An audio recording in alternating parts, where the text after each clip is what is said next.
The Queen of Granada, by M. Riff. Chapter 148, The Power Poles. As Rita continued walking, she paid attention to the vibrations of the Pantera's engine in the ground.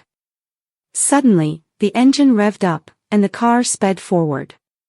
Without wasting time looking back, Rita turned into a narrow alley and rushed down the stairs. The car came to a halt at the entrance to the alley. Amidst the roaring engine and her heart pounding like a war drum, Rita also heard heavy footsteps from one of the men, who was following her down the stairs. Suddenly, the man stopped and turned back. He must have heard a horn signal from the car. They had clearly decided to drive ahead and block Rita's path as she tried to leave the neighborhood.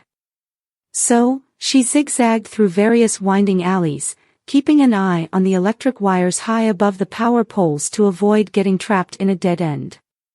Rita had learned from Rosen that she could always find an escape route if there were at least 5 wires between 2 poles. Now, she needed to cross a street. Pausing for a moment, she noticed the ground beneath her feet. There was no sign of the Panther.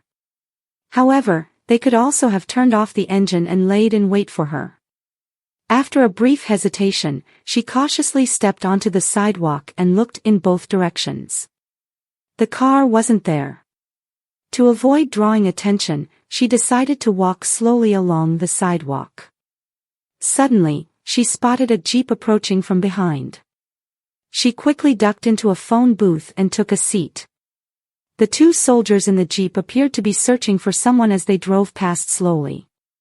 It seemed like they might stop at the phone booth for a moment, but they continued on their way and soon disappeared from sight.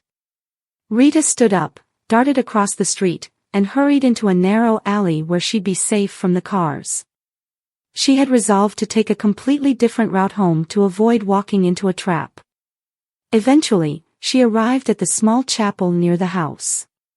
From a distance, she spotted 2 nuns approaching her. She had seen these nuns before in the same alley, and they had crossed themselves. Rita had mentioned this to Rosen, who had chuckled and said, "A few centuries ago, they might have burned people like us at the stake. Don't take it too personally when they cross themselves. I'm convinced they know you're working with me.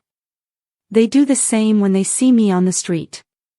She added reassuringly, "A few times, I've even encountered nuns who smiled kindly at me." As the nuns drew nearer, Rita's keen sense of smell picked up the scent of garlic. Despite her hoodie, they recognized her, crossed themselves, and hurried past her. Rita couldn't shake the feeling that this encounter wasn't a coincidence. Besides the minions of the antique dealer, she had also encountered the general's soldiers in a jeep, and now the nuns. It was possible that the antique dealer had informed both the general and the priest. The general wouldn't take kindly to anyone attempting to enter the catacombs where priceless town treasures were hidden. The priest would also be against any disturbance in the serene surroundings of the skeletons.